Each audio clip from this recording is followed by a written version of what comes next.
उठ त सुन्न यो कुरा त बाबा, यसमा सच्चाइ छ कि छैन? भरियाको छोरो भारी बोकेर हिँडेको यसका लड्छु म। योभन्दा ठुलो सिस्टोलको कुरा छ। यो के कारणले अवरोध भएको, यो बालन शाह हर्क साङपाङहरूलाई दलका मेयरको जस्तो तथाभावी गर्ने छुट छैन। विधिको शासन त विधिको शासन हो, तिमीहरूबाट हुँदैन। मलाई दियो जिम्मा। सिस्टोलका जनतासँग पनि मै कुरा गर्छु, बन्चरी डाँडाका जनतासँग पनि मै कुरा गर्छु। प्रचण्डीको घरबेटी हो कि को हो त्यो? ठुलो कुरै गरेको छैन, हामीले सुनिहाल्यौँ। राष्ट्रपति मान्दिनन्, मान्नुहुन्न। मैले त खुट्टा कपाउनु हुँदैन भनेकै हुँ। लोकतन्त्रका सुन्दर फुल हुन् पनि फोहोरले त राजनीति गर्यो भने राजनीतिले राजनीति गर्दैन। ल गरेन, के हेरेर बसे त? सुतेर बसे? अस्ति नै आर्जुले भनेको होइन, बजेट नेपाली काङ्ग्रेसको हातमा छ। तपाईँहरूलाई बजेट चाहिएको हो भने नेपाली काङ्ग्रेसलाई जिताएर पठाउनुहोस्। मलको कुरा हुन्छ नि त, मल उनी जहिल्यै पनि असार लाग्यो मल छैन भन्छन्। अनि आजको मितिसम्म नगरपालिकाले यो नगरेको हुनाले नै बालन शाह घाटमा परेका हुन्। सुरेन्द्र केसी महिलालाई देख्नै सक्दैन भन्ने रूपमा चाहिँ म उसको लागि बोलिरहेको छु।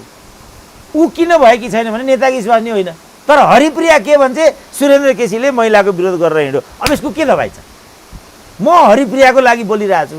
हरिप्रियाले बुझिन् के सुरेन्द्र केसीले चाहिँ महिलाको विरोध गर्यो। म त महिला विरोधी त कहिले पनि छैन। उनीहरूले एकअर्कालाई यो तरिकाले नलखेट्नु पर्ने। अहिले जुन किसिमको यो गाँड कोराकोरमा आइराखेका छन् त्यो खेदजनक छ। मलाई थाहा थिएन कि 52 सालमै यहाँ चाहिँ 18 सूत्रीय सहमति भएको रहेछ।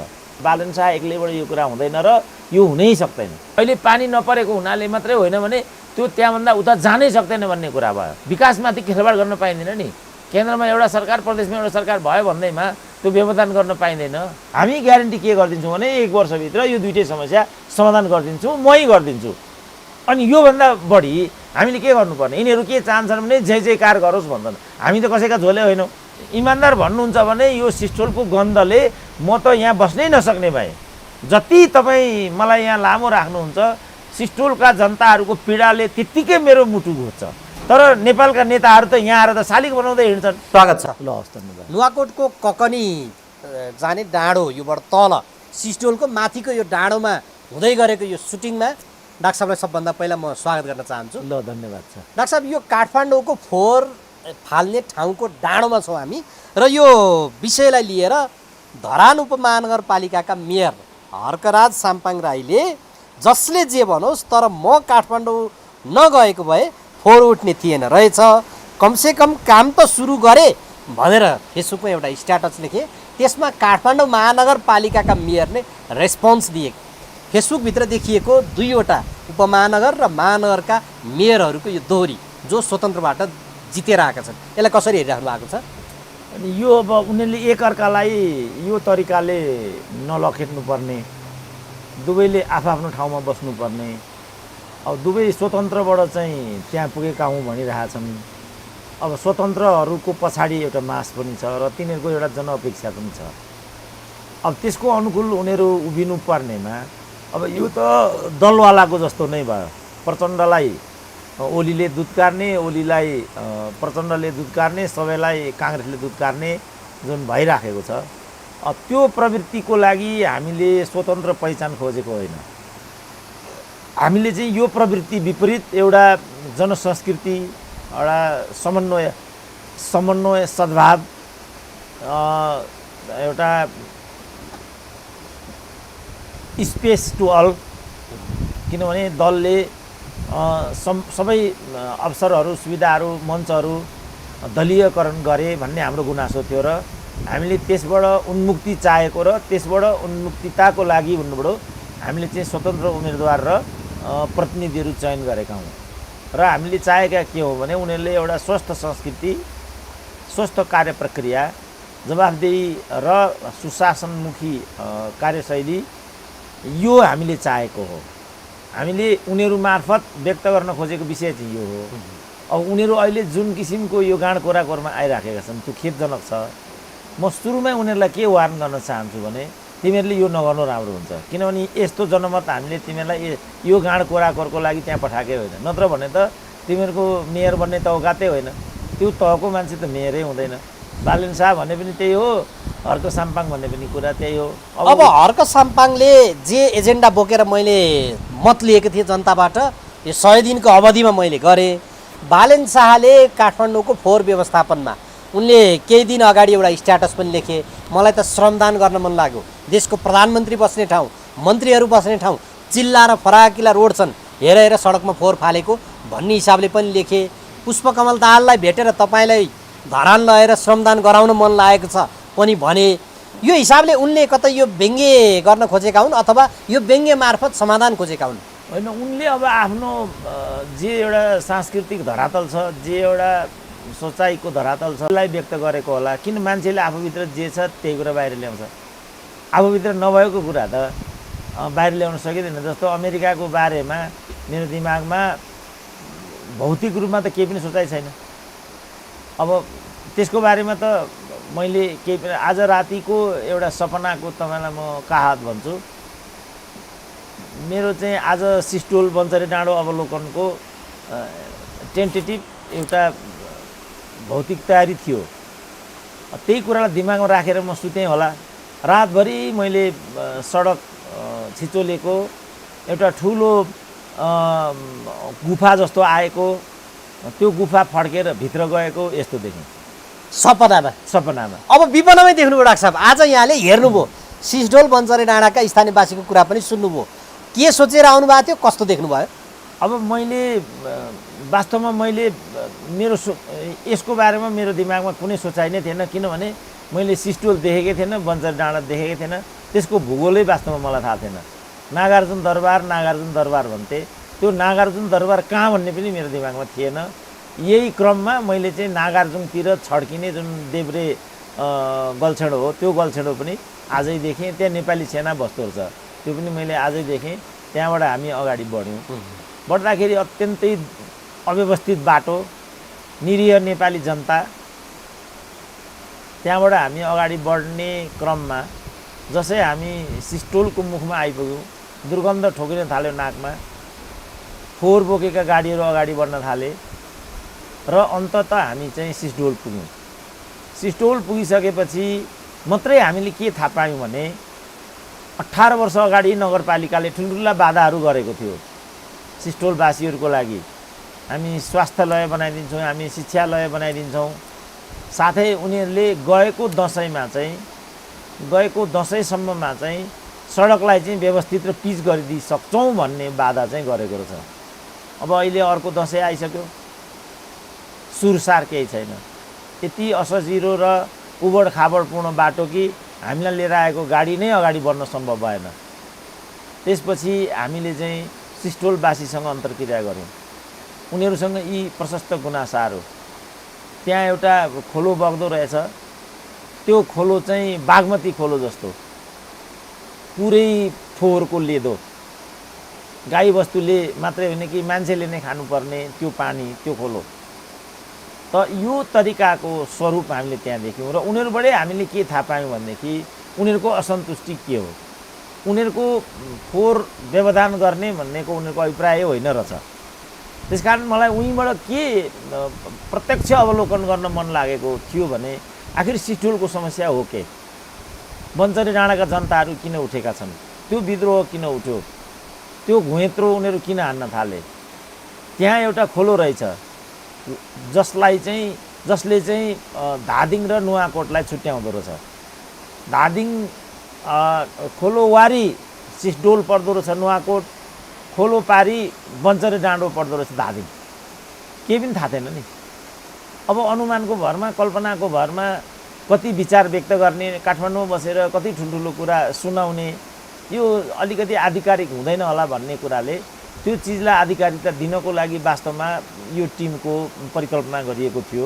यहाँ आउने कुराको डाक्टर साहब, अब ठुला दलले स्थानीय कमिटीहरूलाई उचालेर आन्दोलन गरिरहेको, स्थानीयवासीले आन्दोलन गरिरहेको, पछिल्लो समय यता यो विषय निरन्तर रूपमा राष्ट्रिय राजनीतिमा छाइरहेको अवस्थामा डाक्टर साहबलाई के त्यस्तो प्रसङ्ग आइलाग्यो र म आफै गएर त्यहाँको खास समस्या बुझ्छु, स्थानीयवासीसँग पनि अन्तर्क्रिया गर्छु, के रहेछ त्यो समग्र समस्या चाहिँ म बुझ्छु भन्ने परिकल्पना आएर डाक्टर साहब आफै कार्यक्षेत्रमा यो फिल्डमै आएर खटिनु भयो?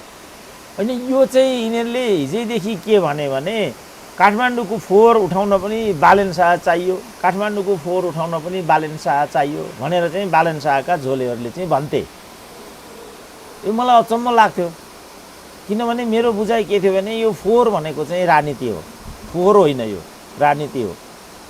जसरी मेलम्ची भनेको मेलम्ची होइन, मेलम्चीभित्रको राजनीति हो।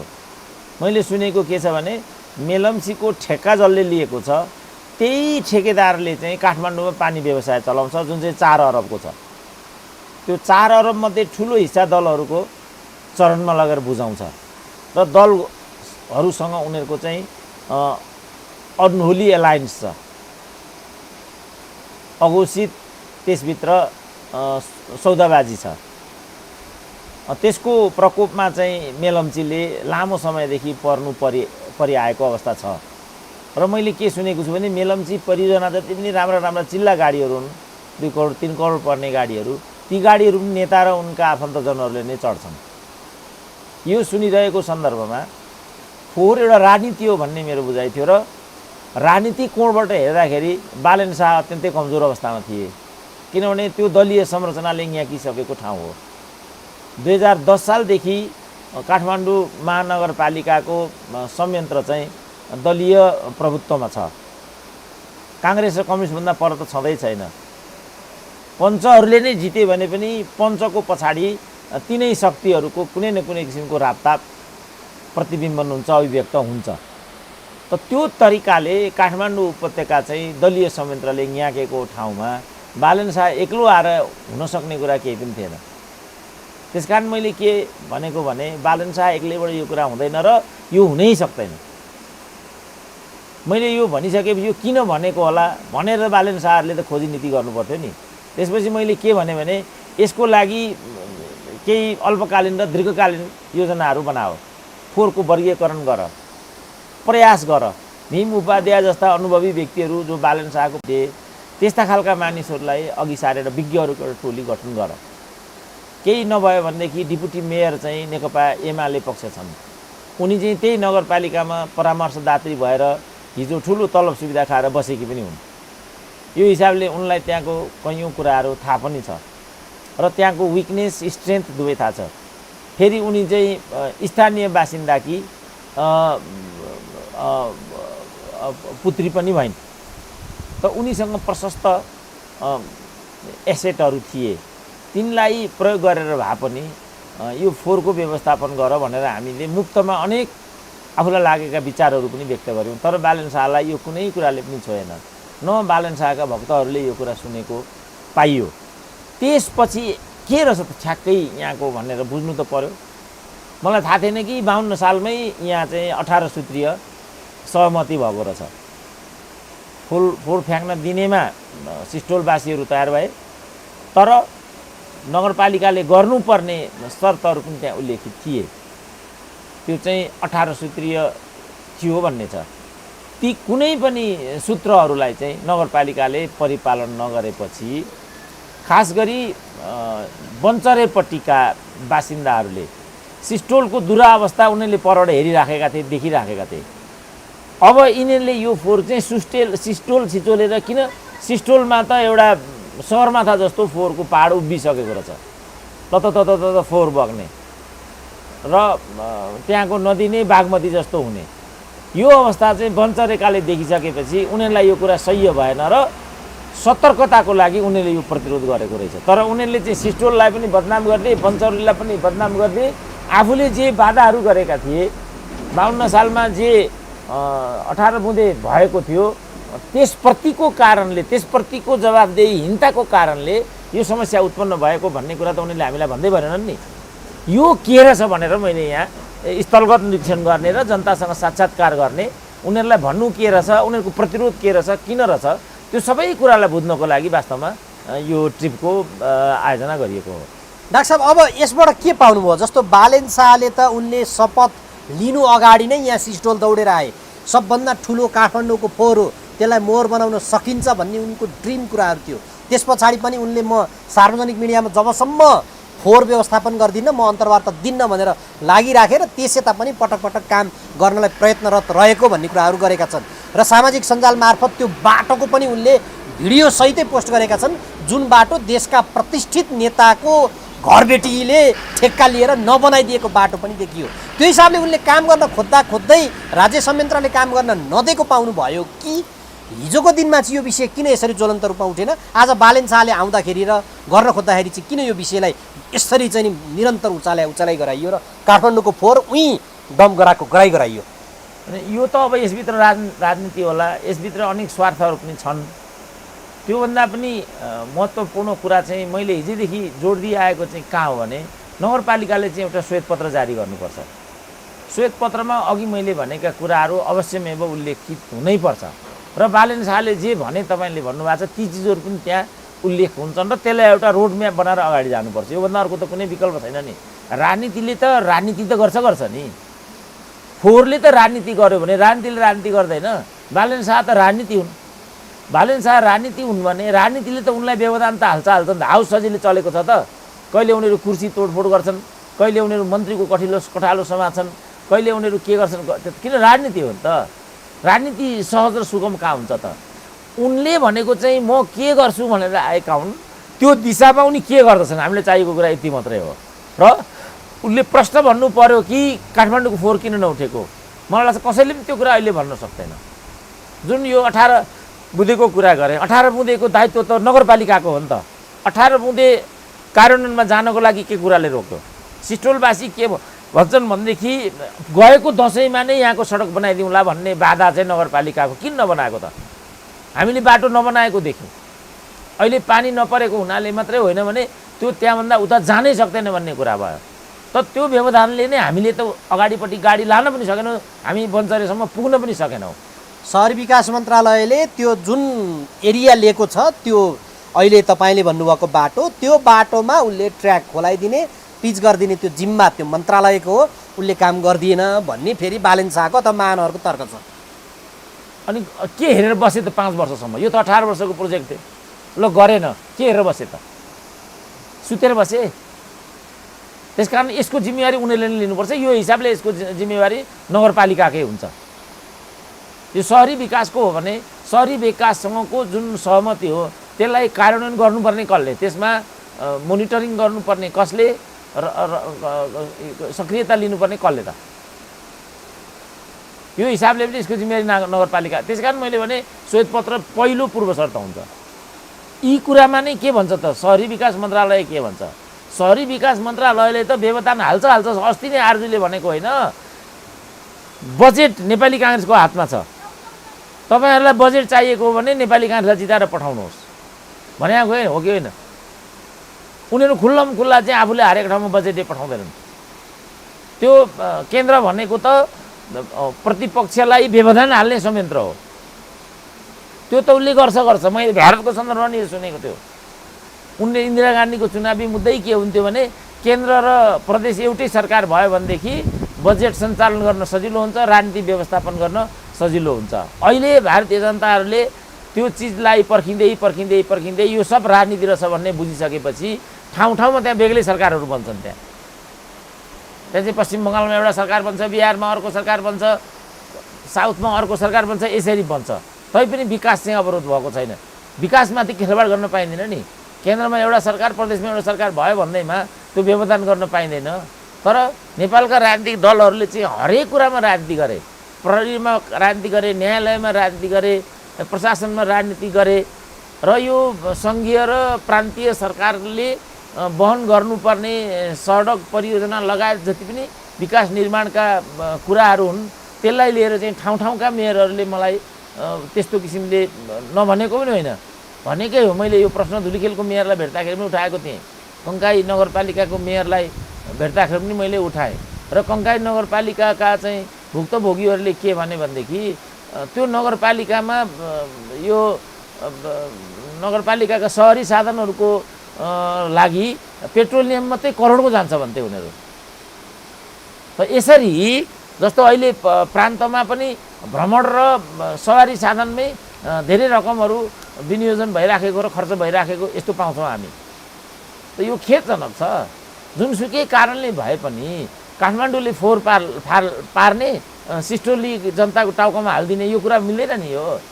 त्यसकारण यसलाई चाहिँ हामीले दुईटा विधिबाट नै सम्बोधन गर्नुपर्छ। एउटा भनेको अल्पकालीन उपाय, अर्को भनेको चाहिँ दीर्घकालीन उपाय।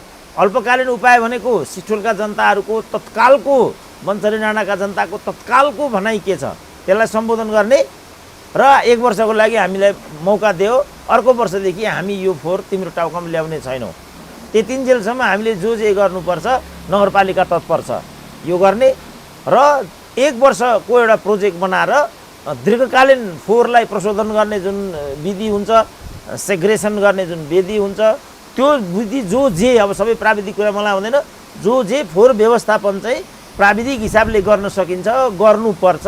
दुनियाँले गर्न सक्दा हामीले गर्न नसक्ने कुरो छैन भन्दै मैले के भनेको छु भने यो दुईटै काम तिमीहरूबाट हुँदैन, मलाई दियो जिम्मा।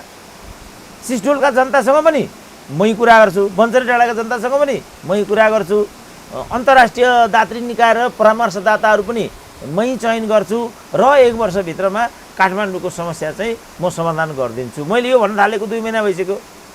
अब उनीहरू न चाहिँ विज्ञहरूको टोली बनाउँछन्, न आफूलाई सपोर्ट गर्ने भीम उपाध्याय जस्ता साथीहरूको समर्थन लिन्छन्, न सुनिता डङ्गोल जस्ता त्यहाँ काम गरेका भुक्तभोगी र पार्टीको तर्फबाट निर्वाचित भएर गएकीहरू, न वडा अध्यक्षहरूलाई नै उनीहरू र्याली गर्छन्, न वडा समितिलाई नै परिचालन गर्छन्।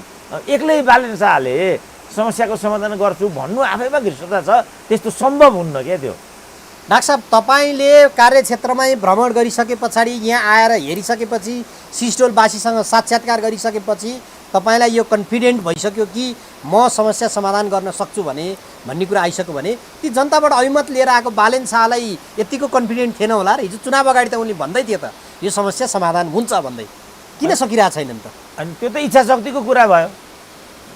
श्वेतपत्र किन निकाल्दैनन् होला भने उनको बाटो पनि अपारदर्शी छ होला, होइन भने श्वेतपत्र निकाल्न केले रोक्छ त? उनले किन परामर्श र विज्ञहरूको टोली गठन गर्दैनन् होला भन्दा उनी पनि दलको जस्तो आफ्ना चाहिँ पिछलग्गोहरूलाई मात्रै सहकार्यको सूचीमा राख्न उत्सुक छन् होला, चाहन्छन् होला, चाहना त्यो होला, होइन भने गएको टोलीको भन्दा बेग्लै शासकीय एउटा चिन्तनको लागि हामीले मेन्डेट दिएका हौँ भने उहाँले विलम्ब गर्नुपर्ने केही पनि कारण बन्दैन नि। उहाँले तुरुन्तै जे मैले भने त्यहाँ आउनुपर्छ। स्वतन्त्रहरूलाई असफल बनाउन दलहरूको ठुलो यो प्रपञ्च भित्र बालेन शाह नराम्रोसँग जकडिएका त होइनन् डाक्टर साहब? त्यस्तो देख्नु भएको छ कि छैन? होइन, मैले त्यस्तो देखेको छैन, किनभने उनको विरोध हुन्छ त्यो पहिल्यै मलाई थाहा छ, उनलाई काम गर्न दिँदैन त्यो पहिल्यै मलाई थाहा छ। अनि उनलाई थाहा छैन यो कुरा? उनी त्यहाँ के यो कार्पेटमाथि उनलाई कार्पेट बिछाइएको छ, त्यहाँ रेड कार्पेट छ, त्यहाँ त मैले पहिल्यै भनेको थिएँ काँडै काँडा छ यहाँ, र यो काँडै काँडाबाट हिँड्ने क्रममा उनका खुट्टाहरू रक्तम्य हुनेवाला छन्। मैले त हिजै देखेको। मैले आफूलाई उदाहरण दिएर भने म कति ठाउँमा प्रशासकीय जिम्मेवारीमा गएँ, त्यहाँ पूर्ण असहयोग हुन्छ, पूर्ण असहयोग, एकजनाले पनि सहयोग गर्दैन त्यहाँ। तर तपाईँले त्यहाँ आफूले काम नगरिकन हुँदैन, तपाईँको चुनौती यो हुन्छ। उहाँको कुरा पनि त्यही, त्यहाँ उहाँलाई एकजनाले पनि सहयोग गर्दैन, गर्नुपर्ने कारण पनि केही छैन। किन सहयोग गर्ने कसैलाई? त्यो त राजनीति गर्ने अखडा हो। आफ्नो इच्छाएको व्यक्तिलाई, आफ्नो चाहत व्यक्तिलाई ल्याएर त्यहाँ बनाउने हो, अनि त्यहाँभित्रको कमिसन बाँडफाँड गरेर लुट्ने हो, स्थानीय साधन स्रोतहरू हत्याउने हो। सम्भवतः बालेन शाहले यो सबै कुरामा रोक लगाइदिएको कारणले गर्दाखेरि उनीमाथि खेदो खनिएर अथवा यो फोहोरको समस्या देखाएर उनी असफल भए, फेरि पनि हामीले चाहेकै मान्छेहरू अथवा दल नै लिएर आउनुपर्ने रहेछ मेयरको रूपमा भन्ने मेसेज समाजमा क्रिएट गर्न खोजिएको त होइन? होइन, त्यो त नाङ्गै छ नि। काङ्ग्रेसले गर्न सकेन, एमाले गर्न सकेन, माओवादीले गर्न सकेन भन्नुको मतलब के हो? यो असक्षम भयो, त्यहाँ मलाई ल्याउ यही नै भनाइ हो। अनि यही हक कुरा चाहिँ स्वतन्त्रको हकमा कसैले सोचेको भए त्यो अन्यथा हो र त्यो मैले देख्दा स्वाभाविक हो, त्यसलाई स्वाभाविक रूपमा लिनुपर्छ। त्यो सही हो कि गलत हो त्यसको फैसला जनताले गर्छ।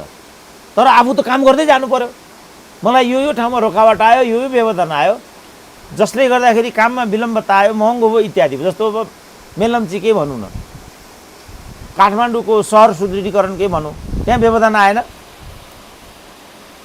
पाखेहरू हुन् भन्थे हाम्रो केदार खड्का भनेको, अहिलेको म त्यति बेला दिल्लीमा थिएँ उपचारमा, उहाँको मैले किनभने उहाँ एउटा सचेत नागरिक भएको हुनाले सडक विस्तारको पक्षमा उभिनुभयो। उहाँ सडक विस्तारको पक्षमा उभिएपछि त पाखेलाई के थाहा छ काठमाडौँमा 4 आना जग्गालाई, अझ 4 आना भने 1 आना जग्गालाई कति पर्छ। त पाखे भएको हुनाले पो तँलाई चाहिँ सडक विस्तारलाई केही ठुलो कुरा हुँदैन। हाम्रो लागि त करोडौँ अरबौँको जग्गा हुन्छ यहाँ, तँ पाखैले भनेर हुन्छ सम्म पनि भने। उहाँले त्यो कुरा सहनु पर्यो, बाबुरामले त्यो कुरा सहनु पर्यो। सहनु पर्दैन त कुनै पनि राम्रो काम गर्दा कसले वाह गर्छ? जसले चाहिँ यो पृथ्वी च्याप्टो छैन गोलो छ भन्यो। डाक्टर साहब, सिसडोल बन्चरे डाँडावासीहरूका कैयन मागमध्येका केही मागहरूमध्ये प्रमुख जिल्ला अधिकारीहरूसँग राखिएर गरिएका सम्झौताहरूमध्ये बाटोमा लिचड चुहाउन नपाउने, गन्ध नआउने औषधिहरू छर्ने, फोहोर नखसाल्ने रोडभरि भन्ने खालका सम्झौताहरूमा सहमति गरे प्रमुख जिल्ला अधिकारी राखेर। यद्यपि आजैबाट त्यो सहमति तोडियो र अवरोध भइरहेको छ, अहिले पनि अवरोध भइरहेको सूचना आएको छ। यो खालकोमा चाहिँ त्यहाँ काम भइरहेको र त्यहाँ कार्यक्षेत्रमा कस्तो अवस्था पाउनुभयो? ल अब यही भनौँ न, जुन सिडिओसँग राखेर सहमति गरेको भनेर तपाईँले 3टा बुँदा उल्लेख गर्नुभयो। यो 3टै बुँदा अन्यथा छ त? एकदम स्वागत योग्य छन् त। लिचड नखसाल, फोहोर नपार, अझ सडक बना त यहाँ छैन। अघि प्रत्यक्षदर्शीहरू मलाई के भन्थे भने गएको दसैँमा नै बाटो बनाइदिन्छु भन्ने चाहिँ सहमति गरेको छ, विद्यालय खोलिदिन्छु भन्ने सहमति गरेको छ। हामीले बाटोको अवस्था देखिहाल्यौँ। त्यो नगरेको हुनाले भने त्यो सिस्टोलका जनताले त कुनै असम्भव कुराको त असम्भव माग त तिर्स्याएको त यिनै बुँदाहरूले पनि देखाउँदैन। फोहोर नफाल, लिचड नखसाल, यहाँ गन्ध नआउने औषधि छर्किदियो। अनि त्यो कुनै ठुलो माग भयो त? त्यो त उनीहरूको नैसर्गिक राइट होइन। उनीहरूले त पूर्ण सहयोग गर्छु भन्दैछन् उनीहरू। खबरदार यहाँ आउलास् त भनेको छैन नि त। अनि के चाहिँ भएन त नगरपालिका जो गर्न, फेरि यो गर्न नसक्ने हो र? नगरपालिकाको स्रोत साधन नभएको हो र? त्यसकारण यो पूर्ण त नगरपालिकाका असक्षमता हो। अहिलेसम्म उनीहरू निष्क्रिय बस्दाको यो दुष्परिणाम हो। उनीहरूले यसमा गम्भीर हुनुपर्छ। उनीहरूले आफै यो काम गर्नुपर्छ। गर्न सक्दैनन् भने परामर्शदात्री र विज्ञहरूको एउटा समूह खडा गर्नुपर्छ।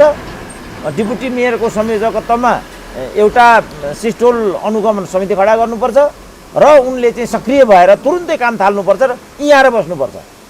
बालेन शाह अब सिसडोलमा आएर बस्नु पर्यो? नो, डिप्युटी मेयर यहाँ आउनु पर्यो। बालेन शाहले त उहाँ हेर्नु पर्यो नि। डिप्युटी मेयर यहाँ आउनु पर्यो। योमा वडा पनि होला नि त। यहाँका वडासँग चाहिँ सहकार्य गर्नु पर्यो, कोअर्डिनेसन गर्नु पर्यो, प्रशासनलाई चाहिँ मुभ गराउनु पर्यो र उनीहरूले जे मागिराखेका छन्। अब ल भनौँ न, सडक बनाउन केले रोक्छ? कमसेकम एउटा ग्राभल त गर्न सकिन्छ। 5 ट्रक गिटी ल्याएर त्यहाँ हाल्न सकिँदैन? केले रोक्यो त्यो गर्नलाई? ल त्यो सडक फेरि देशको प्रतिष्ठित ठेकेदारले जिम्मा लिएको रहेछन् डाक्टर साहब। 8 वर्षदेखि म्याद थपे के कारणले यस्तो गरे? यो चाहिँ बडो अचम्म लाग्छ। यो त प्रचण्डीको घरबेटी हो कि को हो? त्यो त्यही कुराहरू आयो। त्यस्तो हुन्छ नि त। यहाँ त सबै भनौँ न, अब उपेन्द्र यादवको पार्टी ठेकेदारले चलाएको पप्पू कन्स्ट्रक्सन, एमालेको पार्टी ठेकेदारहरूले चलाएको ओम्नी एन्ड यति, प्रचण्डको घरबेटीले जिम्मा लिएर सडकको म्याद थप्याइ गर्ने तर सडक नबनाइदिने। काठमाडौँको ठेक्का प्रचण्डको घरबेटी शर्मा एन्ड शर्मा कम्पनीले लिएको भन्ने छ। त यी त के भन्ने यिनलाई? त्यसकारण मैले यिनीहरूको यो भक्तहरूलाई, झोलेहरूलाई र कार्यकर्ताहरूलाई सार्वजनिक रूपमा के आह्वान गर्न थालेको छु भने उठ त सुन्न यो कुरा त बाबा, यसमा सच्चाइ छ कि छैन? यस्तो गर्न पाइन्छ? कुनै पनि बाहनामा मेलम्ची त 13 अरबको प्रोजेक्ट हो नि, 31 अरब पुग्यो, अझ पानी पनि आएन। यही कारणले हो नि त। अघि हामीले भन्यौँ जसले मेलम्ची ठेक्का लिएको छ त्यसैले काठमाडौँमा पानी व्यवसाय गर्छ र पानी व्यवसायको लागि ऊ मेलम्चीलाई पूर्णता दिन चाहँदैन। यही हो नि त कुरा त। अनि यो राष्ट्रघात होइन? यसमा राजनीति आकर्षित हुनु पर्दैन।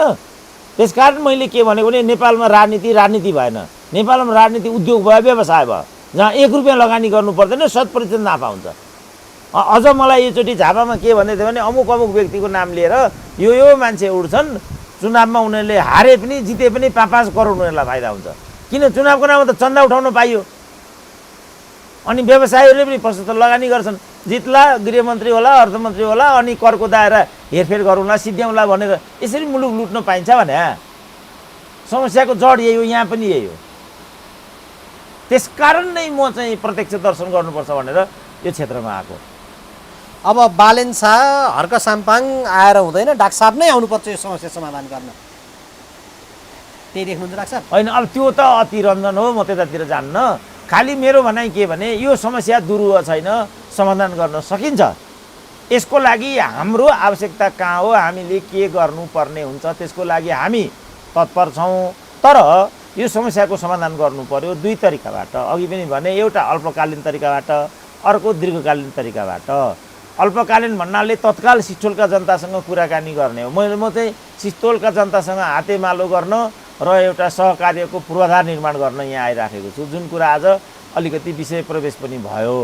अब यसपछि म काठमाडौँ महानगरपालिकाको नेतृत्वलाई के भन्छु भने फोहोरको दीर्घकालीन समस्या समाधानको लागि जो जे चाहिने विज्ञ परामर्श इत्यादि हो त्यसमा तिमीहरू प्रयास गर। तिमीहरू प्रयास गर्दै भने त्यो जिम्मेवारी हामीलाई देऊ। हामी ग्यारेन्टी के गरिदिन्छौँ भने 1 वर्षभित्र यो दुईटै समस्या समाधान गरिदिन्छौँ, मै गरिदिन्छु। अनि योभन्दा बढी हामीले के गर्नुपर्ने, यिनीहरू के चाहन्छन् भने जय जयकार गरोस् भन्छन्। हामी त कसैका झोले होइनौँ, दलका त झोलेर भुल्न सकेनौँ भने बालेन शाहका झोले हुने भन्ने त कुरै आएन, त्यो सम्भव छैन। तर बालेन शाह भनेको अहिलेको नेपाली जनताको एउटा आकाङ्क्षा हो। हर्क राईको कुरा पनि यही हो। र त्यो आकाङ्क्षालाई पनि सफलीभूत पार्न नसक्ने हो भने भोलि त्यस्ता आकाङ्क्षाहरू चाहिँ निराश भएर जानुपर्ने, डिप्रेसनमा जानुपर्ने यो स्थिति आउँछ। त्यस कारणले पनि बालेन शाह, हर्क साङपाङहरूलाई दलका मेयरको जस्तो तथाभावी गर्ने छुट छैन। र उनीहरूले सिस्टोलका जनतालाई पनि चित्त बुझाएर बन्चरे डाँडाले पुलिस लगाएर होइन, अहिले चाहिँ यहाँ चाहिँ घुँयत्रो हानिरहेछन्, गुलेली हानिरहेछन्, पुलिस काठमाडौँबाट आउँदैछ इत्यादि भन्थे। मैले भने यो गोली हान्न, यो घुँयत्रो हान्न त सिकाएकै माओवादीले हो। उही अहिले सत्तामा छ, उसले कसरी यहाँ पुलिस खनाउँछ? उसँग त्यो नैतिक एउटा अवस्था बन्छ। आफूले बन्दुकसम्म चलाएर सेना र पुलिसलाई तोबा गराएको छ हिजो। अनि आफू सत्तामा हुँदा फेरि आफैले सिकाएको कला प्रयोग गरेका विद्रोही जनताहरूलाई शक्ति प्रयोग गर्ने हो भने यो नैतिक अधिकार माओवादीलाई बन्छ? यस्तो हावादारी कुरा गर्दै हिँड्ने हो? यो केही कुरा गर्न उनीहरूले पाउँदैनन्, किन उनीहरूले ठुलो कुरै गरेको छैन। हामीले सुनिहाल्यौँ। तुरुन्तै समस्याको समाधान गरिदिनुपर्छ र दीर्घकालीन रूपमा यसको के वे आउट हुन्छ त्यो विधितर्फ जानुपर्छ। लफडा गरेर दाहिने देब्रे गरेर हुँदैन, त्यसबाट त्यो हो हल्ला गरेर यो प्राविधिक कुरा हो, समस्याको समाधान हुने कुरा नै होइन यो। त्यसकारण यहाँ आउनुपर्छ, दाहिने देब्रेको कुनै अर्थ छैन। डाक्टर साहब, जस्तो नागरिकता विधेयकमा राष्ट्रपतिले केही आफ्ना सुझावहरू राखिसके पछाडि त्यसलाई फास्ट ट्र्याकमा हतार फेरि सदनबाट राष्ट्रपतिसँग पठाउनलाई दलहरू प्रयासरत रहे। सदनमा छलफल गर्ने कुरा गरे, निर्णय गरे, जो चाँडो गरे। अघि डाक्टर साहबले भन्नुभएको दसैँ अगाडि अघिल्लो वर्षको त्यो पिच गरिदिने भनेको त्यो सडक अथवा त्यस यता स्थानीयवासीहरूले जुन 3 वर्षलाई भनेर लिएको सिस्टोल डाँडा 17 वर्षसम्म फोहोर फाल्दाखेरि जे सम्झौता भएका भनिएको थियो 18 बुँदा, ती सम्झौताको कार्यान्वयन।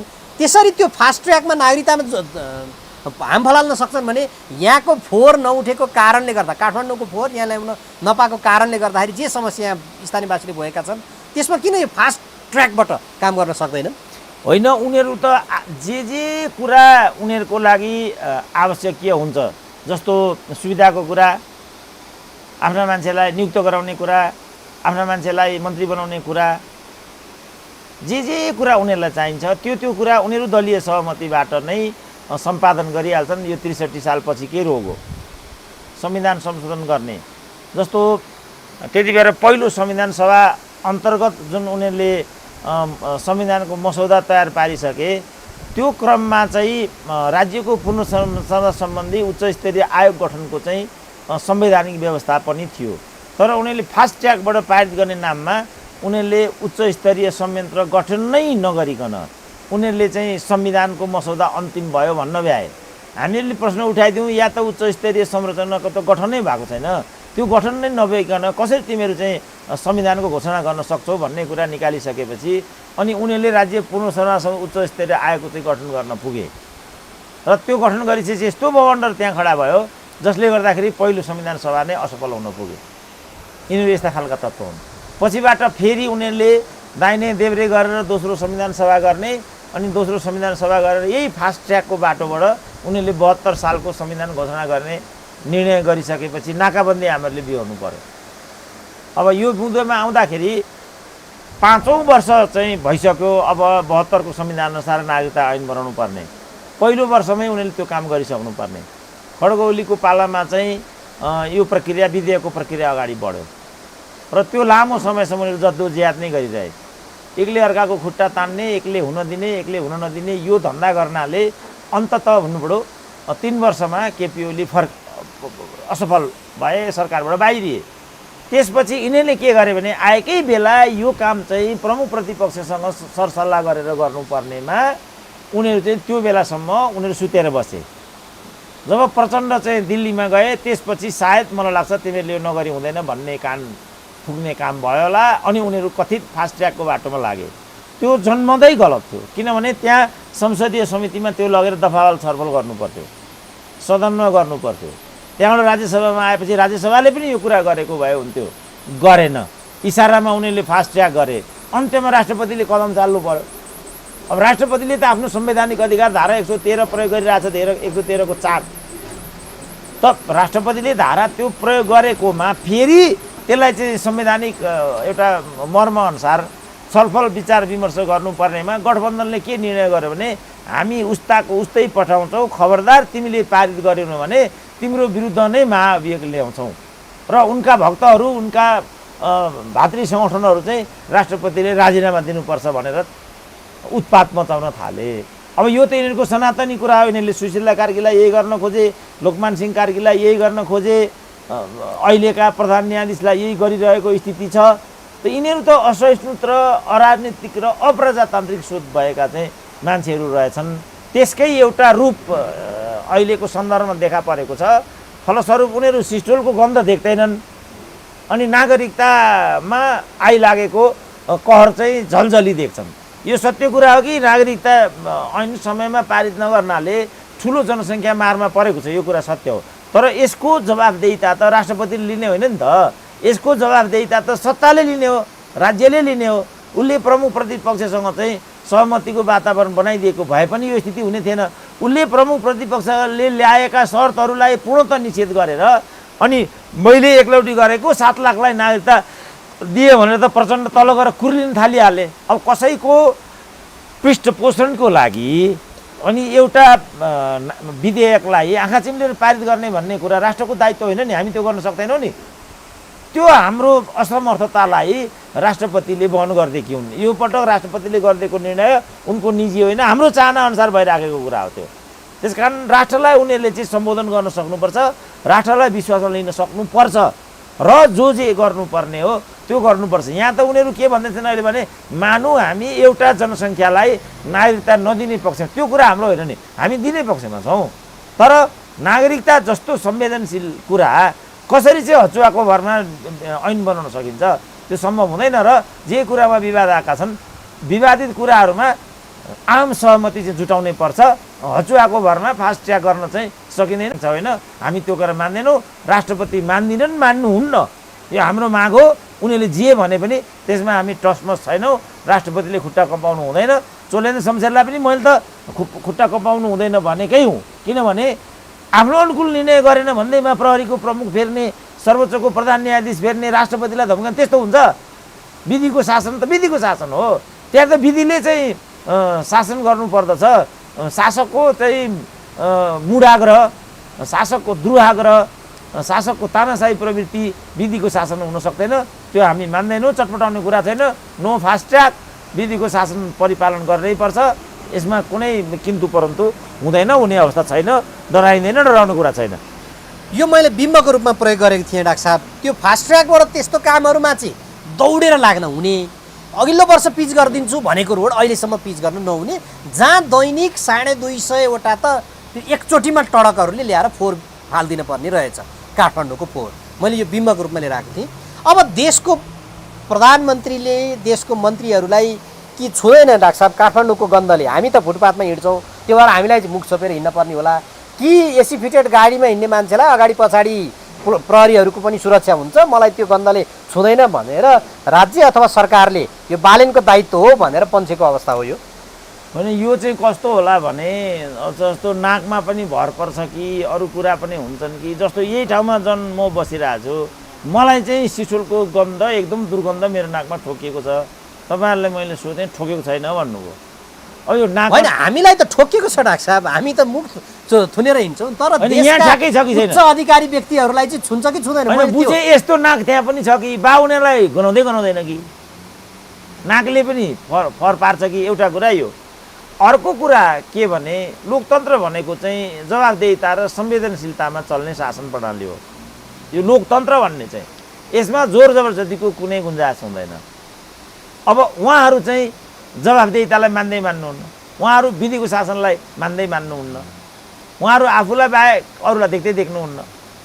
अब ओली सत्तामा हुनुहुन्थ्यो, अहिलेको सत्ताको भूमिकामा हुनुहुन्थ्यो, अहिलेको सत्ता प्रतिपक्षमा थियो, ओलीको भूमिकामा थियो।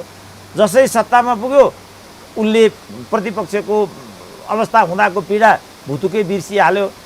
यो किनभने साउथ एसियाका शासकहरू चाहिँ अत्यन्त मुडाग्रही र अत्यन्त रुड हुन्छन्। उनीहरूले राजनीतिलाई व्यवसायको रूपमा बुझेका हुन्छन्। वंशवाद र परिवारवाद त्यहाँ हाबी हुन्छ। योचोटि भारतीय स्वतन्त्रता सङ्ग्रामको सन्दर्भमा नरेन्द्र मोदीले व्यक्त गरेको विचारलाई मैले सुनेको थिएँ। दुईवटा कुरालाई उनले त्यहाँ जोड दिएको छ, एउटा भ्रष्टाचार, एउटा वंशवाद। यो चिजले भारतलाई खायो भनेको छ।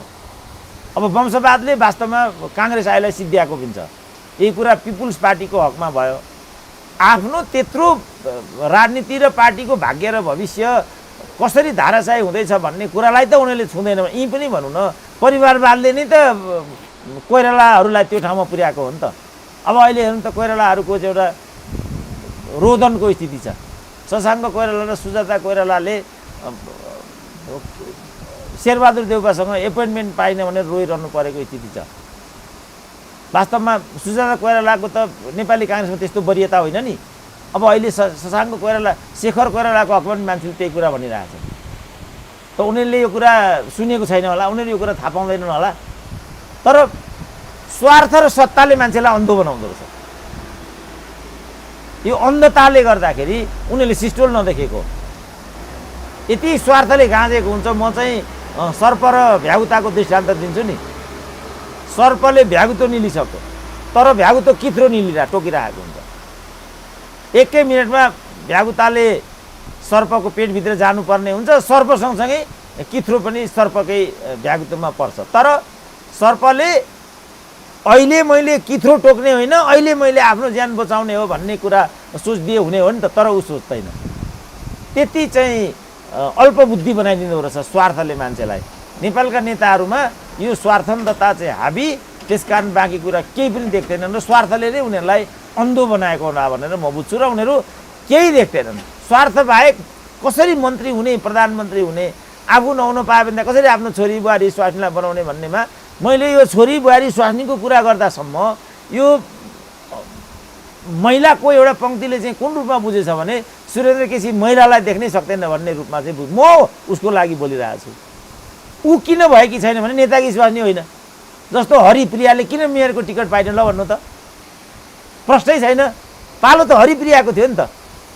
मैले त सिर्जना सिंह ल्याउने विधिको पो प्रश्न उठाइदिएको मेरो लागि हो र हरिप्रियाको लागि हो।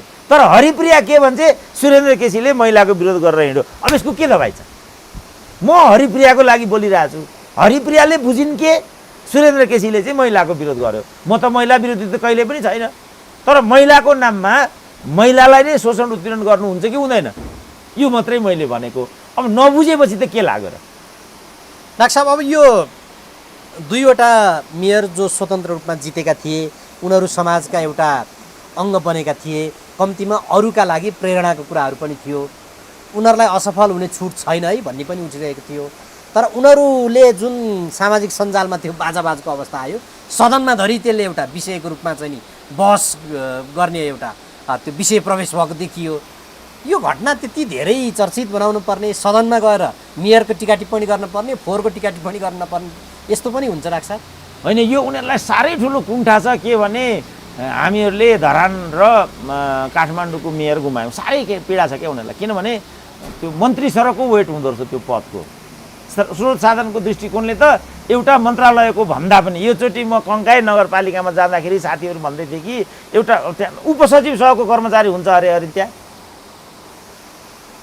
कत्रो त्यो प्रशासकीय खर्च हुँदो हो त्यहाँ। फलस्वरूप त्यहाँ पनि त सडक बन्दैन, त्यहाँ पनि बाटोघाटो बन्दैन। किनभने सबै स्रोत साधनहरू ती महँगा हात्तीहरू पाल्दा पाल्दै सिद्धिन्छ। त्यसकारण उनीहरूलाई एकदम ठुलो कुण्ठा र पीडा छ कि हामीले धरान गुमाउनु पर्यो, हामीले काठमाडौँ गुमाउनु पर्यो। मतलब त्यत्रो स्रोत। अब काठमाडौँमा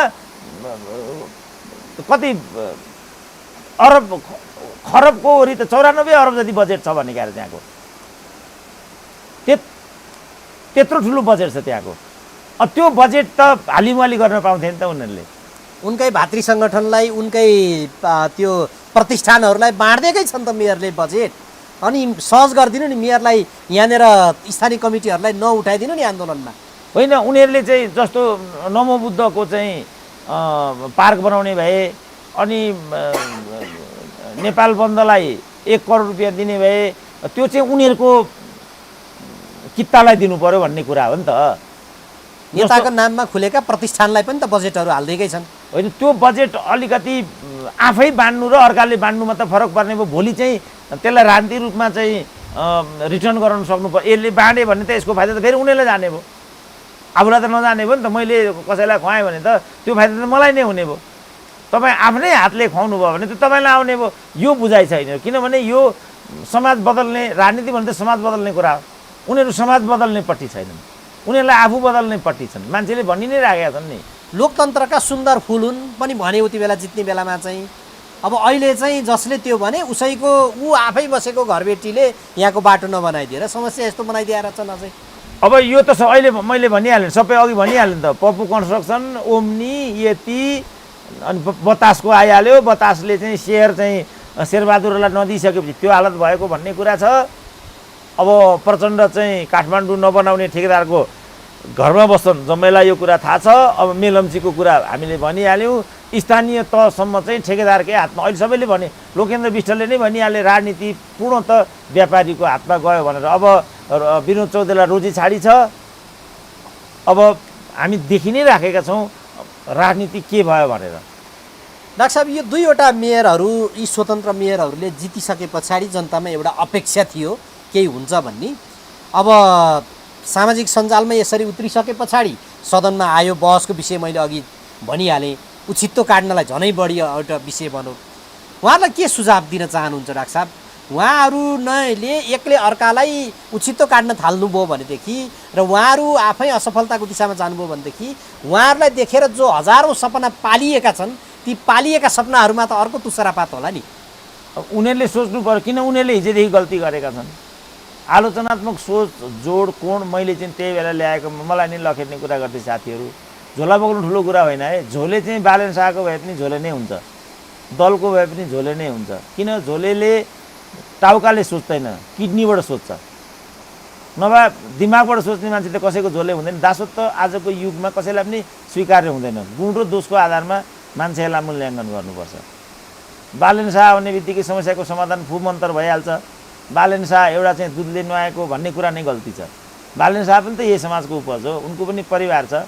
उनका पनि अरू कुराहरू छन् उनी पनि मान्छे हुन् नि त कि चाहिँ सुपरम्यान हुनु पर्यो त्यस कारण मैले भने कि एक्स्ट्रा अर्डिनरीली ब्रिलियन्ट हुनु पर्यो होइन भने दलीय संरचनाभन्दा परको मान्छेलाई शासन गर्न सजिलो छैन है अब बालेन शाह एक्स्ट्रा अर्डिनरीली ब्रिलियन्ट हुन् भने हामी जम्मैलाई सबसाइड गरेर उनको ब्रिलियन्सीको आधारमा जो जे गर्नुपर्ने हो त्यो गरेर देखाउँछन् त्यो हामीले रोकेर रोकिँदैन जस्तो केजरीवालले गरे त्यहाँ केजरीवालले त स्थानीय रूपमा प्रहरी चाहिँ स्थानीय सरकारको त्यो पनि रोकिदिएको छ उनले सबै रोक्दा पनि उनको ब्रिलियन्सीबाट चाहिँ केजरीवालले त्यो गर्न सकेको देखियो र उनले आफ्नो राजनीतिलाई पन्जाबसम्म विस्तार गर्न सकेको देखियो आगो उनी चाहिँ गुजरात पुग्छन् अनि उत्तराखण्ड हुँदै पश्चिम बङ्गाल पुगेर दिल्लीलाई हेर्छन् उनी त दलभित्रैबाट त उदाएका हुन् उनी दलभित्र होइनन् उनी स्वतन्त्रबाट नै आएका हुन् केजरीवाल आम आदमी पार्टी त्यो आम आदमी उनले आफै निर्माण गर्न खोजेको हो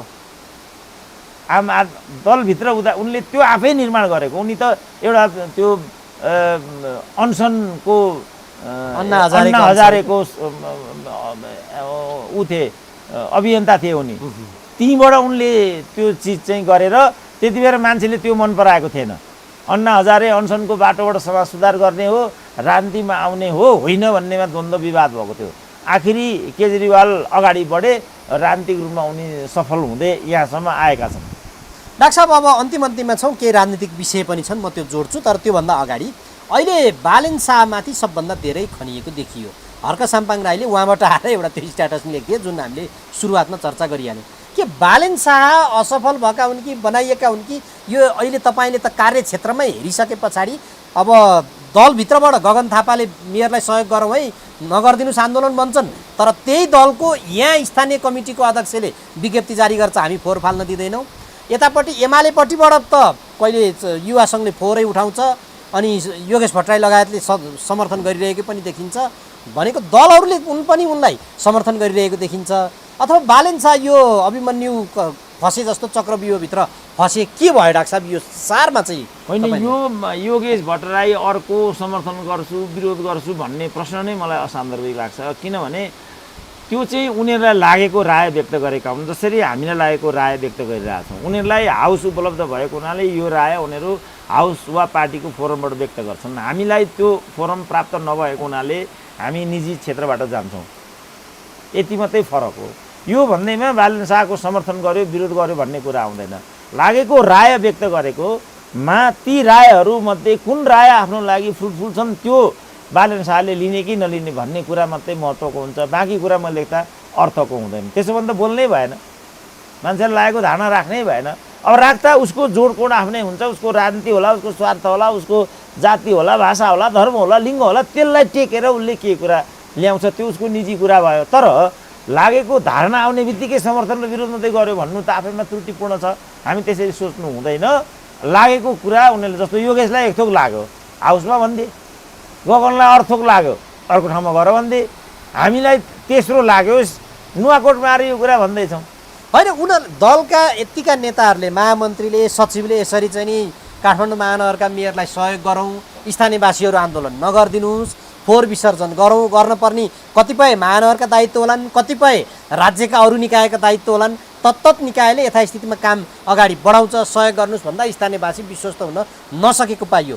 तपाईँलाई चाहिँ के लाग्यो? अब कार्यक्षेत्रमा यो फिल्डमै उत्रिसके पछाडि मेयरले गर्न खोज्दा खोज्दै नभएको देखियो कि अथवा दलहरूले नै साँच्चै गर्न नदिएको देखियो कि के देख्नुभयो सारमा चाहिँ अन्तिम बुझाइ? सारमा मेयरको यसमा नगरपालिकाको यसमा जिम्मेवारी देख्छु म। यी जुन सिस्टोलका बासिन्दाहरूले प्रश्न उठाए नि, अनि यहाँ सरकार भन्ने कुरा कहाँ छ त? यो समयसम्म चाहिँ त्यो नगरपालिका भन्नेले यो काम किन नगरे त? के यो झुटो हुनु पर्यो? त्यो 18 बुँदेको जुन कुरा छ 17 वर्ष पुरानो, त्यो सत्य हो कि होइन?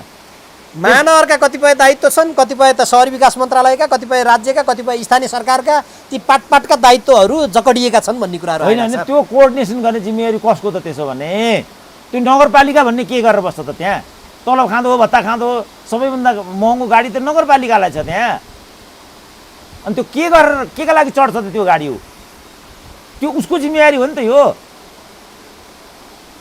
त्यस कारण सबभन्दा पहिला उसले श्वेतपत्र जारी गर्नु पर्यो। र अघि तपाईँले भन्नुभए जसरी सम्बन्धित निकायले यसमा चाहिँ सहयोग नगरेको हो भनेदेखि त्यो कुरा बाहिरले हामी ठिक लाउँछौँ नि दिनेलाई। तर दायित्व त नगरपालिका, पहिलो कदमी लिने दायित्व त नगरपालिकाको हो नि त। आजको मितिसम्म नगरपालिकाले यो नगरेको हुनाले नै बालेन शाह घानमा परेका हुन् कि कुनै अर्को सत्य छ? ल भन्नु त। यही चिजलाई टेक्नु पर्यो क्या अहिले आएर, र यो चिज भन्नु पर्यो बालेन र दाहिने देब्रे गर्ने होइन बालेन शाहले। किन अहिलेसम्म यो सडक बनेन त? बजेट छैन कि, पूर्वाग्रह हो कि, सरकारले सहयोग नगरेको हो कि के हो त कारण? यहाँ स्थानीय निकाय छ, उसले पनि आए पनि त हुन्छ नि, 5 तले घर बनाएर बस्न। हामीले देख्यौँ नि त वडा समिति कति वडा अरे यहाँको, 5 नम्बर हामीले आफै देख्यौँ नि त। अनि त्यत्रो उसले देखिरह उसले आफ्नो गर्नुपर्ने काम किन नगरे त? के हेरेर बसे आज त्यो? त्यस कारणले यो सरकार, स्थानीय मन्त्रालय, दल, गगन थापा भन्ने कुरा होइन। यो पूर्णतः नगरपालिकाको जिम्मेवारीको विषय हो। उसले चाहिँ काम गर्ने क्रममा ती निकायहरूले असहयोग गरेको हो भने भन्नुपर्छ कहाँ कहाँ असहयोग भएको छ, कसरी। यहाँ त सिस्टोलवासीले के भन्यो भने नगरपालिकाले यो गर्छु भन्यो, केही पनि गरेन। फेरि ठुलो कुरा त्यहाँ केही पनि छैन। हामीले तुरुन्त अस्पताल बनाइदियो भनेको पनि छैन, तुरुन्त कलेज बनाइदियो भनेको पनि छैन। यो एउटा बाटो यो बाटो सिस्टोलका लागि हो र? यो त राज्यको दायित्व हो नि। सिस्टोलवासी त कर तिर्छ, त्यसलाई व्यवस्थापन गर्ने त काम राज्यको हो। उसले के भने तुरुन्त मलाई एउटा घर बनाइदियो, म त यो जागिर लगाइदियो, फलानु गरिदियो भन्छ नला। खोइ त त्यो पनि कुरा त यहाँ आएन। त्यो पनि जागिर दिन्छु भने थियो अरे, अब भएन भनेर चुप लागिसकेका रहेछन्। ल ठिक छ, अब उनीहरूले जुन अघि भन्ने 3-4 कुरा त्यो त भ्यालिड कुरा छ नि त। हामीले आफै देख्यौँ नि त सडक, केले रोक्यो त त्यो सडक बनाउनलाई? यिनीहरू बाहना गर्छन्। यिनीहरू के मैले त्यो यो धुलीखेल नगरपालिकाको मेयरबाट मैले के थाहा पाएँ भने यिनीहरू बाहना गर्दाहरू छन्। सङ्घीय सरकारले बनाउने उसले बनाएन भन्यो, लोकल सरकारले बनाउने उसले बनाएन भन्यो, अनि आफू मोज मस्ती गरेर माथि बस्यो, जनतालाई चाहिँ पीडा दुःख दिइरह्यो। यो अब हुँदैन, यो सुविधा उनीहरूलाई दिइँदैन, दिनु हुँदैन र सबैले आफ्नो दायित्व निर्वाह गर्नुपर्छ। हामीलाई थाहा छैन उनीहरूले जस्तो भनौँ न पुँजीगत तर्फ चाहिँ कहिले पनि उनीहरू समयमा चाहिँ बजेट चाहिँ फर्चेट गर्दैनन्, काम गर्दैनन्। अनि जहिले पनि असारेर चाहिँ डोजरे बजेटमा उनीहरू चाहिँ भर गर्छन्। अनि यो असारे बजेट को गर्ने, को डोजरे बजेट गर्नेको, यो डोजर चलाउने चाहिँ को? असारे भनेको केन्द्र हो, डोजरे भनेको स्थानीय हो। यी दुइटै उत्तिकै जिम्मेवार छन्। नगरपालिका, लोकल नगरपालिका पनि यसको लागि उत्तिकै जिम्मेवार हुन्। तर यसको मूल दायित्व चाहिँ नगरपालिकाको हो र उसले नै यसलाई चाहिँ फलोअप गर्नुपर्छ। भएन भने समयमा जस्तो कृषि मलको कुरा हुन्छ नि त मल उनी जहिल्यै पनि असार लाग्यो मल छैन भन्छन्। अनि यो बाँकी रहेको 9 महिना चाहिँ के गरेर बस्छन् त? उही अस्ति हाम्रो हर्क साम्बाङले भने जस्तो खानेपानी मन्त्री चाहिँ हुनै पर्ने, फेरि त्यो पनि सकेसम्म आफ्नै बुहारीलाई बनाउनु पर्ने, अनि जनतालाई खानेपानी चाहिँ दिनु नपर्ने। त बालेन शाहले त एकदम ठिक कुरा, के अरे हर्क साम्बाङले त सही कुरा उठाएछ नि त। त्यस कारणले मूल दायित्व यो सन्दर्भमा नगरपालिकाको हो, अरूको दोस्रो तेस्रो जिम्मेवारी हो। दोस्रो तेस्रो जिम्मेवारी नगरेको भए कसले गरेन त्यो जनसमक्ष ल्याउनुपर्छ। तर यसको लिडरसिप लिनुपर्ने काम नगरपालिका नै हो र यसको सम्पूर्ण जिम्मेवारी उसले नै लिनुपर्छ। यसमा किन्तु परन्तुको केही अर्थ छैन। हुन्छ डाक्टर साहब, यो महत्त्वपूर्ण विचारका लागि म आभार व्यक्त गर्छु। जाँदा जाँदै एउटा प्रसङ्ग यहाँ जोड्न चाहन्छु। यो डाँडोको ठ्याक्कै उतापट्टि प्रचण्डले केही दिन अगाडि आएर छोराको शालिग अनावरण गरे। केपी शर्मा ओलीले हिजो भर्खर एउटा भनाइ भने जाँड खाएर मरेकाको शालिग हुने, जनयुद्धमा घाइते अपाङ्ग भए जसले आफ्नो प्राण गुमाए ती व्यक्तिहरूको चाहिँ नहुनु पर्ने भनेर एउटा व्यङ्ग्य हानेका छन्। यसलाई कसरी हेर्नुहुन्छ डाक्टर साहब? यो एउटा जोडौँ अनि त्यो अभद्र र अशिष्ट छ। त्यो तहको नेताले यस्तो तुच्छ र घटिया कुरा गर्दै हिँड्नुको मैले त केही पनि अर्थ छैन। प्रचण्डले पनि आफ्नो छोराको शालिग बनाउने हैसियत पुगेको हो कि होइन, बनेको हो कि होइन भनेर सोचिदिएको भए त्यो पनि नराम्रो चाहिँ हुने थिएन। हुँदाहुँदै पनि केपी ओली तहको नेताले यस्तो खालको घटिया र तुच्छ कुरा गर्दै हिँड्नु, तुच्छ प्रतिक्रिया दिँदै हिँड्नु मैले त उचित छैन। केपी ओलीका सबैजसो अभिव्यक्तिहरूमा मैले अराजनीतिक हाउभाउ र शैली पाउने गरेको छु। मलाई त्यसमा दुःख लाग्छ। उहाँले राजनीतिक, दार्शनिक, वैचारिक, सैद्धान्तिक र आफूले अनुभव गरेका चाहिँ गहिरा र चोटिला कुराहरूतिर लाग्नु मैले देख्दा राम्रो हुन्छ। यस्ता खालका छोटा मोटा यस्ता किसिमका तिता कुरा, छोटा कुरा, अराजनीतिक कुराहरू केपी ओलीको मुखबाट सुहाउँदैन। भर्सक उहाँले यस्ता किसिमका अप्रिय कुराहरू रोकेकै राम्रो छ। किनभने भर्सक नबोल्नु भन्ने छ, बोल्नै पर्यो भने पनि प्रिय कुरा मात्रै बोल्नु भन्ने छ। डाक्टर साहब, अर्को एउटा प्रसङ्गमा जोडिहाल्छु। प्रचण्डले केही महिना पहिले कम्युनिस्ट बिग्रियो भने कुहिएको अन्डा बिग्रे जसरी बिग्रिन्छ भन्ने खालको तर्क दिएका थिए। अहिले चाहिँ अलिकति बिग्रिए पनि सच्चा क्रान्तिकारी चाहिँ हामी हौँ भनेका छन्। यसले के सङ्केत गरेको हो डाक्टर साहब? अब कम्युनिस्ट भन्ने कुरा त कहिले पनि बिग्रिँदैन। मैले जहाँसम्म कम्युनिस्टलाई चिनेको छु, किनभने चान्चुने मान्छे कम्युनिस्टै हुन सक्दैन। उदाहरणको लागि चिनिया साहित्यका महान हस्ती लुसुन चाहिँ मरणोपरान्त चिनिया कम्युनिस्ट पार्टीको सदस्य बनेको भन्ने छ। आफ्नो उमेरकालमा लुसुन कम्युनिस्ट पार्टीको सदस्यसम्म हुन सकेनन्। नेता हुने कुरा त धेरै पर हुन्छ। त्यसकारण कम्युनिस्ट भन्ने चिज त बिग्रिन्छ भनेर मलाई लाग्दैन। यो कम्युनिस्ट आवरणमा आएका मानिसहरू मात्रै बिग्रिने सप्रिने कुरा हुन्छ। जहाँसम्म प्रचण्डको कुरा छ,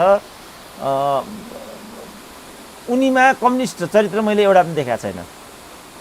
उनी पनि गैर कम्युनिस्ट चरित्र, कम्युनिस्टको खोल ओढेका एकजना राजनीतिक खेलाडी मात्रै हुन्। उनीलाई जोडेर कम्युनिजमको कुरा गर्नुको पनि मैले केही अर्थ देखेको छैन। किनभने नेपालमा कोही पनि कम्युनिस्ट छैन। सबै पढे लेखेका टाठाबाठा, बढीमा वाममार्गी बौद्धिकहरू मात्रै हुन्। अब वाममार्गी बौद्धिक त कुनै पनि बेला बिग्रिन सक्छ, कुनै पनि बेला सप्रिन सक्छ। यो मैले लेखाजोखाको कुरा होइन। लेखाजोखाको कुरा चाहिँ नेपालको समग्रमा नेपालको कम्युनिस्ट आन्दोलन कस्तो हो, किन प्रचण्ड जस्तो मान्छे, शेरबहादुर जस्तो अत्यन्त दक्षिणपन्थी, अब तराईको सबैभन्दा दक्षिणपन्थी भनेको महन्त ठाकुर हुन्। राजनीतिको सबैभन्दा दक्षिणपन्थी भनेको शेरबहादुरहरू हुन्। एउटाले महन्त ठाकुरलाई समातेको छ, अर्काले चाहिँ शेरबहादुर देउपालाई समातेको छ। यहाँभन्दा बिग्रिने ठाउँ मैले देख्दा अर्को हुँदैन। तर उनीहरू नै अरूभन्दा आफूहरू अलिकति सप्रेको भन्छन् भने त्यो ठुलो भ्रम हो। प्रचण्डहरू पनि मैले देख्दा भ्रमबाट मुक्त हुनु सजिलो छ। भ्रममा बाँच्नुभन्दा भ्रम मुक्त भएर बाँच्नु धेरै राम्रो हुन्छ। कसरी नेपालका वामपन्थी नेताहरू भ्रममा बाँच्न सकेका छन्, कसरी यस्ता भ्रामक नेताहरूको जय जयकार गरेर तिनका कार्यकर्ताहरू हिँड्छन्, शालिग बनाउने पो कुरा गर्न थालेका छन्। अब टोलमा शालिग बनाउने कुरा कसरी भन्दै हिँड्न सक्छन्। इमान्दार भन्नुहुन्छ भने यो सिस्टोलको गन्धले म त यहाँ बस्नै नसक्ने भए। जति तपाईँ मलाई यहाँ लामो राख्नुहुन्छ, सिस्टोलका जनताहरूको पीडाले त्यत्तिकै मेरो मुटु घोच्छ। तर नेपालका नेताहरू त यहाँ आएर त शालिग बनाउँदै हिँड्छन्। उनीहरूलाई एकचोटि ल्याएर यहाँ 2-3 दिन राखिदिनु पर्यो क्या हो डाक्टर साहब, देशका शीर्ष टाउकीहरूलाई। त्यो चाहिँ उनका कार्यकर्ताहरूले सोचुन्। हाम्रो लागि सिस्टोलमा ठुलो अन्याय भएको छ। बन्चरी डाँडाका जनताहरूले प्रतिक्रिया दिनु स्वाभाविकै हो। चाँडोभन्दा चाँडो काठमाडौँ महानगरपालिकालाई म आह्वान गर्छु, तपाईँहरूले गम्भीर भएर यो समस्याको समाधान गर्नु पर्यो। तपाईँहरू यो गर्न सक्नुहुन्न भने चाँडोभन्दा चाँडो यो जिम्मेवारी हामीलाई दिनुहोस्। 1 वर्षभित्र यो समस्याको समाधान नगर्ने हो भने मलाई लाग्छ ठुलो विस्फोट हुन्छ यो सिस्टोल क्षेत्रमा। किनभने यो दुर्गन्ध मान्छेले खप्न सक्दैन, यो सम्भव छैन। हुन्छ डाक्टर साहब, यो महत्त्वपूर्ण विचार र समयको लागि म यहाँलाई धन्यवाद र आभार व्यक्त गर्छु। ल हस्, धन्यवाद।